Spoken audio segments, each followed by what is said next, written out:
அப்போ இது தார்பாய்க்கு தான் நேரம் உட்காந்துல. இப்போ கண்டுபிடிச்சிட்டேன். பெரும்பாலும் 10 பேர் படுத்து கிடந்தாலும் ஒரு ஒம்பளை மட்டும் தார்பாயில் முழிச்சிருக்கும். அதுதான் அந்த தார்பாய் ஓனர். இவங்க எப்போ எந்திரிப்பாங்க சுட்டிட்டு போகலாம். அந்த தார்பாய் 800 ட்ரம்மு தண்ணி ஓட்டாலும் அந்த ஆளுக்கு போகுமா? பத்திரமா மடித்து வை. அடுத்த 42 பூஜைக்கு இதை விரிக்கணும். இந்த அக்கா சிரிக்கிறது மாடு கடலாம் அத்துட்டு போகுது. இப்போ பாருவேன் இப்படி ஒரு சிரிப்பா. சுவாமி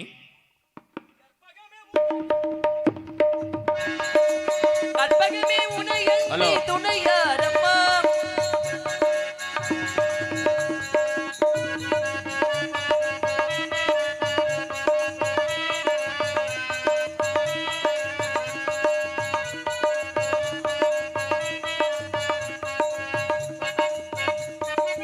கற்பகமே உனையன்றி துணையாரம்மா நீயே கதையனை போட்டும் எனக்கு பாரமா அம்மா.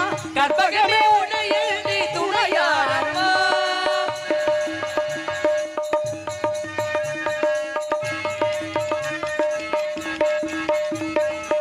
அலைகடல் ஓரத்திலே அமர்ந்த மயிலையிலே அலைகடல் ஓரத்திலே அமைந்த மயிலையிலே சிலை வடிவாய் திகழும் எங்கள் திருக்கோவிலிலே இலை வடிவாய் நின்று கருணை புரிபவளே இலை வடிவாய் நின்று உலகளும் காப்பவளே அம்மா அம்மா.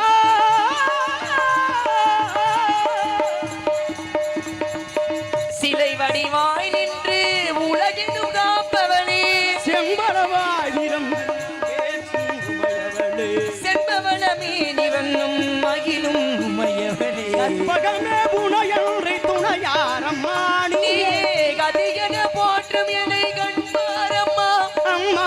கற்பகமே கற்பகமே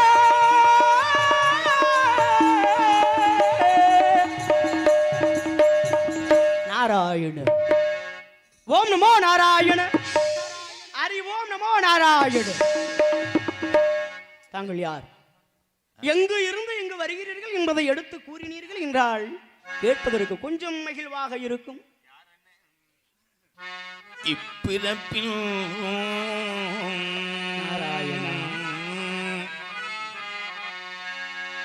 நான் இப்பிறப்பில் என்ன பிழை செய்தேனோ no no no yes no. ஆங்கிலம் பேசலாமோ? எங்கிருந்து வந்தேன் என்று என்னை கேட்டீர்களே சுவாமி சுவாமி.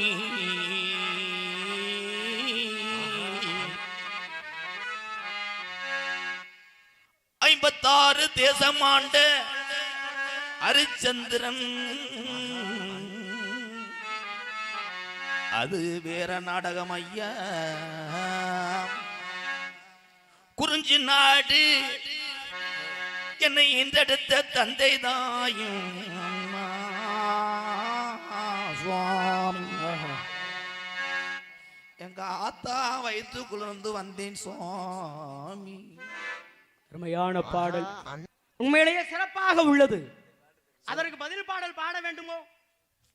பெரிய பாடிடுவ டிஎம்ஸ் ஐயா. பாடலை பார்த்தால் தெரியவில்லையா? இன்னைக்கு கத்திவிட்டு நாளைக்கு நாடகத்துக்கு தொண்டை பிடிச்சிட்டு படுத்துக்கிறேன். அப்படியெல்லாம் கிடையாதுங்க. சரி, மற்ற ஆட்கள் நம்மளுக்கு முகாரி பாடுங்க. பாடுவோமா?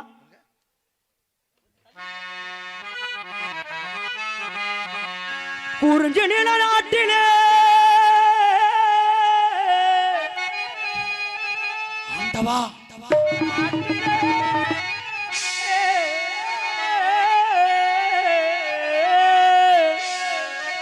நம்பிராஜன் பெற்ற பிள்ளை நீங்கள் தான் ஐயா ஐயா.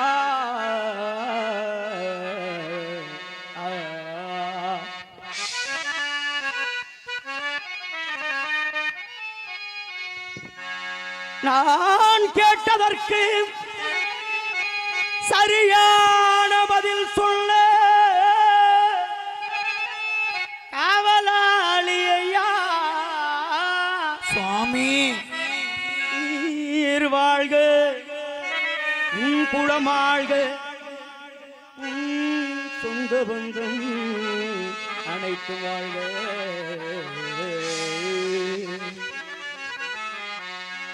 இது முகாரி மாதிரி தெரியல, காது ஊத்து பத்திரிக்கை படிக்கிற மாதிரி படிக்க. தாங்க முகாரி என்ன இப்படி கேட்டு விட்டீர்கள்?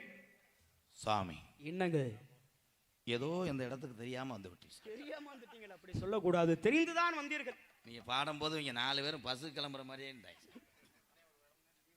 ஏலப்பா 1/2 மணி நேரம் இங்கே மயத்த கொடுக்க போறேன், வீட்டுக்கிட்டு போயிடாதேடா. தாங்கள் யார்?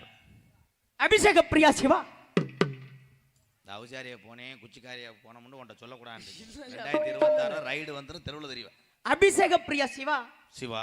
அலங்கார பிரியா விஷ்ணு. விசு. சோஸ்திர பிரியா சூர்யா. பாரதி ராஜாவும் மணிமாறனும் அல்ல. ஐயோ அந்த அவங்க கிடையாதுங்க. நான் சொல்லக்கூடியது என் முன்னோர்களின் பெருமையை. கணிப்பிரியன் கந்தன், கழகப்பிரியர் என்னுடைய பெயரோ நாரதர். சரி சரியா? நாரதர் எந்த யுகத்திலே வந்தீர்கள்? நாரதர் வராத யுகமே கிடையாது. அனைத்து புராணங்களிலும் நாரதர் இருக்கிறார். இன்னைக்கு நீங்க வந்த யுகம் எதுல வந்தீங்க? கலியுகத்தில் வந்திருக்கின்றேன். அந்த ஆந்திரா வண்டியை பிடிச்சி வந்துட்டேன். ஜீப்பு கேரியில மாட்ட முடியாம தெரியும். பழனி வாகனத்தில் நாங்கள் ஏற மாட்டோம். ஓ, புலியன்னத்துல ஏறியோ? கிடையாது. நினைத்த இடத்தில் உதித்துக் கொள்வோம். காற்றோடு காற்றாக செல்வோம். எவருடைய கண்களுக்கும் தெரிய மாட்டோம். தண்ணீரை பாக்குறீங்க ஒரு மாதிரி. நீரை குடிப்போம், தண்ணீரில் நடப்போம். எந்த ஊர்ல நாரதர் கம்பெனி செருப்பு போட்டு வந்தாரு? ஏதோ ஊரை ஏமாத்திரம் பேசாம கழுத்து சேர்த்து அரைஞ்சு. அப்புறம் ஐயா அப்படி சொல்லலாமா? ஒரு பெரிய மனுஷன், என்னது ஒரு பெரிய மனுஷன் நிக்கிறாரேன்னு இல்லாம நாரதர் வந்தா ஒன்னும் மரக்கட்டையில யானை செருப்பு போட்டு வரணும். பிராண்டு போட்டு நாளைக்கு நான் ஜீன்ஸ் பேண்ட் டிஷர்ட் போட்டு வரேங்க. அது இல்ல சும்மா சொல்றேன். கதையும் சாராம்சம். நீ என்ன பண்ணுவோம்? கால ஆணி. என்னங்க இப்படி சொல்லிட்டீங்க? நல்லா பேசுறீங்க. நீங்கள் யார்? எல்லாமே தெரியுமாங்க? என்னங்க எல்லாமே தெரியுமானா? நாரதர் முக்காலமும் தெரியப்பட்டவன். நடந்தது நடந்து முடிந்தது நடக்க இருப்பது. சரி, உங்களுக்கு நல்ல நல்ல நேரம் வந்துருச்சா? நல்ல நேரம் வந்ததுனால தான் ஊர் ஊரா சுத்திட்டு அலைகிறேன். இல்ல நல்ல நேரம் வந்துச்சுன்னு சொல்றேன். இன்னும் அந்த உத்தராச மாலையை மாத்தல. ஐயோ நாராயணா, இது எப்பொழுதுமே என்னுடைய இவர் அடுத்தவருக்கு சொல்லுவாரா? அவர் எல்லாமே தெரியும். எல்லாமே தெரியுமாங்க? பேசுங்கள். ராமாயணத்தை எழுதினவர் யார்? அருமையான கேள்வி. வடமொழியிலையா தமிழில்? இந்த அருமையான கேள்வி, புடுங்கின கேள்வி எனக்கு தெரியும். ராமாயணத்தை எழுதினது யாருன்னா அதை சொல்லு. அருமையான கேள்வி, அற்புதமான கேள்வி. வால்மீகி என்பவர் எழுதினார். வால்மீகி. தப்பு. வால்மீகி. வால்மீகி தாங்க ராமாயணத்தை எழுதினார். வால்முகியா வால்மிகியா? பேசி பாப்போமா? நான் சொல்றேன். ராமாயணத்தை வால்மீகி எழுதவே கிடையாதுங்க. நீர்மாலைக்கு வந்திருக்காங்க. இவர் யாருங்க? சரி, வால்மீகி எழுதினார்னு வைங்க. இந்த மாலையை கட்டுனது யாரு? இது மாலை கட்டக்கூடியவங்க தான் கட்டியிருப்பாங்க. கட்டக்கூடியவங்க தான். ஆமா. முனியசாமி கட்டினாரா, ராமசாமி கட்டினாரா? ஏதாவது ஒரு சாமி கட்டியிருப்பார்கள் தெய்வத்திற்காக. சரி, யார் கட்டினது? இவரா கட்டுறாரு மாலை? இல்ல ஒன்னே இந்த இதெல்லாம் சொல்லவே இல்லையே நான். இப்போ எதுக்கு வந்தது நகைச்சுவைன்னு பேசிட்டு இருக்கே? என்ன நல்லாத்தான் படுத்து கிடந்து பேதியில உயிர் விட்டாங்க. கேளு, இது என்ன செய்யணும் நான் சொல்றேன். மாலைய கட்டுனது யாருன்னு கேட்டேன். கட்டுனது யாரு? மனிதர்கள் தான் கட்டுவார்கள் மாலையை. மனிதர் தான் கட்டுவாங்க. அப்புறம் அவங்க தாயா கட்டுவாங்க. இது வாங்கினவங்கள்ட்ட தான் கேட்கணும், இந்த மாலையை எங்க வாங்கினாங்க அப்படின்னு. எல்லாம் தெரியும் நீங்க சொன்னீங்க. ஆமா, அதான் இப்ப மாலையை கட்டுனது யாரு? அது ஒரு மனிதர். வெறங்கிட்ட சட்டாருன்னு அப்புறம் இது பண்ணிவிடுவேன். முனியராஜன் என்பவர் கட்டினார் மாலையை. போதுமா? பேரு சரியாங்க? முனியராஜா. ஆமா, ரெண்டு பேரும் விதி முடிச்சுன்னு நினைக்கிறேன். இந்த பையன் என்னன்னா வாங்க, என்ன கேட்க வர்றீங்க நீங்க? மாலையை கட்டினது கிடையாது. பூவோடு சேர்ந்து இந்த நாறு ஒன்று இருந்தால்தான் இந்த பூவுக்கு இருப்பிடம் கொடுத்தது இந்த நார்.